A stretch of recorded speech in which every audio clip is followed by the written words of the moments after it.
Bonjour et bienvenue à la deuxième vidéo du chapitre cosinus dans le triangle rectangle du programme de quatrième.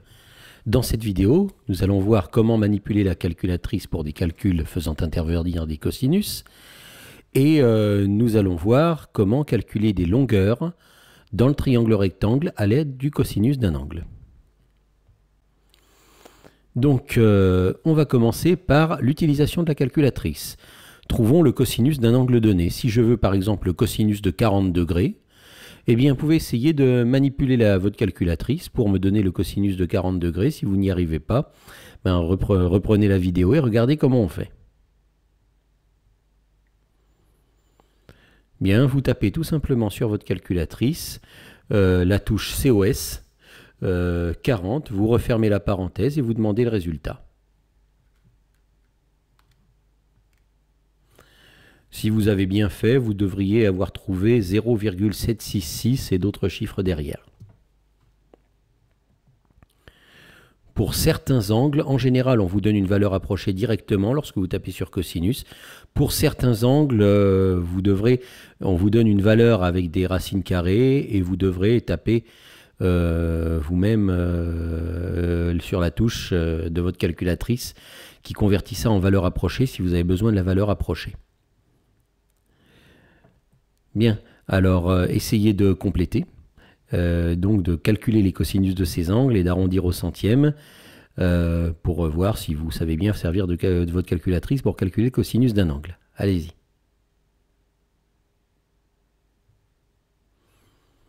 Donc vous avez vu sur ces deux exemples que des fois on écrit le symbole degré et des fois on ne l'écrit pas. Hein, ça n'a pas grande importance à l'intérieur de calcul, on n'est pas obligé d'écrire les unités de mesure. En tous les cas, le cosinus de 28 degrés vaut environ 0,88. Il vaut 0,882 et comme il y a un 2, j'arrondis à la valeur inférieure 0,88. Et quant au cosinus de 75 degrés, lui, en général, votre calculatrice vous donnera une expression avec des racines carrées et vous devrez appuyer sur la touche de votre calculatrice qui vous donne une valeur approchée. C'est 0,258, donc on arrondit à la valeur supérieure, environ 0,26. Voilà. Maintenant, comment fait-on le chemin inverse? Comment trouve-t-on l'angle dont on connaît le cosinus? Autrement dit, voilà, comment est-ce qu'on enlève le cosinus? Si je vous donne la valeur du cosinus, comment est-ce que vous me retrouvez l'angle? En fait, il s'agirait donc d'enlever le cosinus, et pour enlever, je vous avais déjà montré qu'on se servait souvent de la touche seconde. Alors, de la même manière qu'on avait essayé d'enlever le carré lorsqu'on avait fait le théorème de Pythagore, dans les vidéos sur le théorème de Pythagore, et qu'on avait tapé sur seconde x carré, là, on enlève le cosinus, on tape seconde cosinus.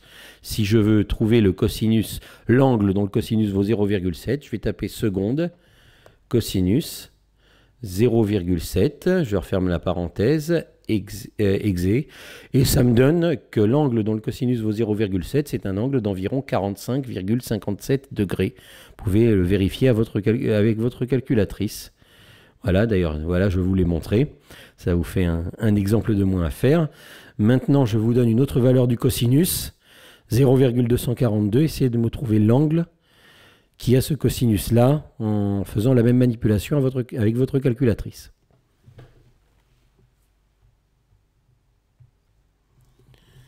Bien, si vous avez effectué les bonnes manœuvres, votre calculatrice vous affiche un angle d'environ de 75,995 que l'on arrondit à la valeur supérieure au centième, ce qui donne 76,00. Je laisse le virgule 00 pour indiquer au lecteur que j'ai arrondi au centième, que donc j'ai laissé deux chiffres après la virgule. Si je mettais 76, le lecteur pourrait penser que j'ai arrondi au degré. Voici, donc vous avez compris comment retrouver un angle quand vous avez le cosinus de cet angle. Ça nous sera utile par la suite dans les vidéos suivantes, vous allez voir. Maintenant, un petit détail, lorsque vous tapez sur seconde cosinus, vous avez sur certaines calculatrices le mot arccos qui s'affiche. N'y prêtez absolument aucune attention, ne l'écrivez jamais dans vos copies. Respectez les modèles de rédaction que je vais vous donner. Ce mot arccos ne sert à rien pour l'instant au niveau de la classe de quatrième. Encore une fois, n'y prêtez aucune attention et ne l'écrivez pas. Maintenant, à quoi sert le cosinus? Le cosinus sert à pouvoir calculer encore plus de choses. Je vous ai dit lorsqu'on faisait le théorème de Pythagore qu'on entamait un long processus dans lequel, dans le triangle rectangle, ce qu'on savait dessiner, on devait pouvoir le calculer. Et si je vous donne à dessiner un triangle rectangle avec un côté donné et un angle donné, vous allez arriver à le construire. Par contre, jusqu'à présent, vous n'aviez pas les moyens de calculer les côtés qui manquent. Et là, maintenant, vous allez pouvoir les calculer. Voilà, par exemple, calcul de longueur. Voilà, par exemple, si je vous dis de construire ce triangle rectangle, vous pouvez essayer de le construire 30 fois, vous obtiendrez 30 fois le même. Donc, les données que je vous donne sur ce triangle rectangle sont suffisantes pour construire un seul et même triangle. Et donc, la longueur AB, elle est fixée. Elle est fixée et jusqu'à présent, vous ne saviez pas la calculer. Et donc, il y avait quelque chose de pas normal à ne pas savoir calculer ce qui était fixé.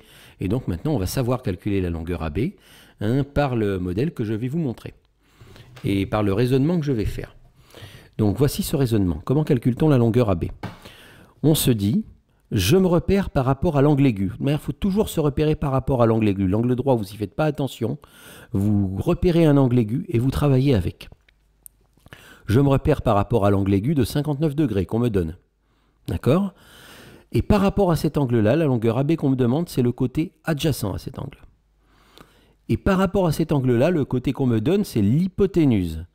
Donc, on cherche le côté adjacent et on connaît l'hypoténuse.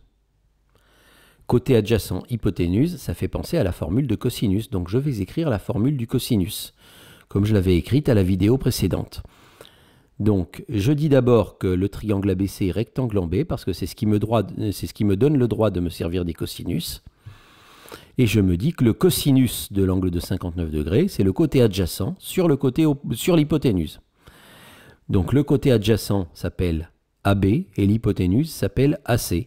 Donc, j'écris cosinus de l'angle BAC est égal côté adjacent qui s'appelle AB sur hypoténuse qui s'appelle AC. Une fois que j'ai écrit ceci, je me dis, dans cette égalité, il y a des nombres que je connais. Je vais les remplacer par leur valeur. Je connais quoi? Qu'est-ce que je connais dans cette égalité que je peux remplacer par sa valeur? Qu'est-ce qui m'est donné dans l'énoncé?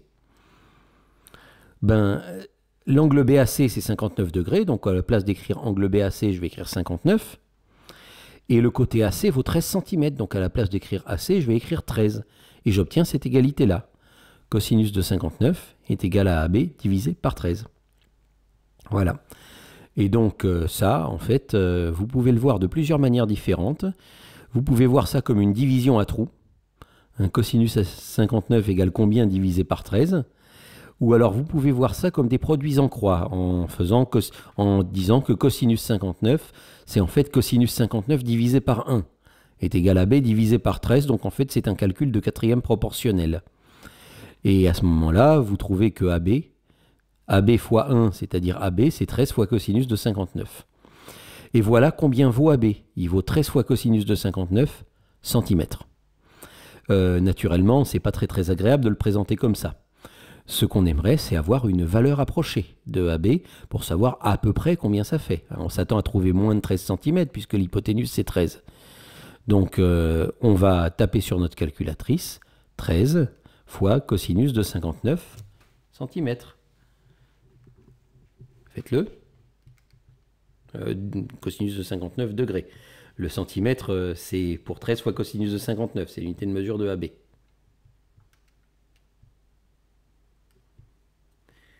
Et nous trouvons que AB, en tapant ça sur notre calculatrice, en tapant 13 fois cosinus de 59, nous trouvons que AB vaut environ 6,7 cm. Je trouve 6,695. J'ai choisi pour ma part de ne laisser qu'un seul chiffre après la virgule, puisque rien ne m'a été spécifié. Attention, je ne mets plus égal, c'est une valeur approchée, je mets à peu près égal. Et donc là, vous voyez, et si vous construisez précisément ce triangle, vous verrez que vous obtiendrez aussi un côté AB qui vaut 6,7 cm environ par votre dessin.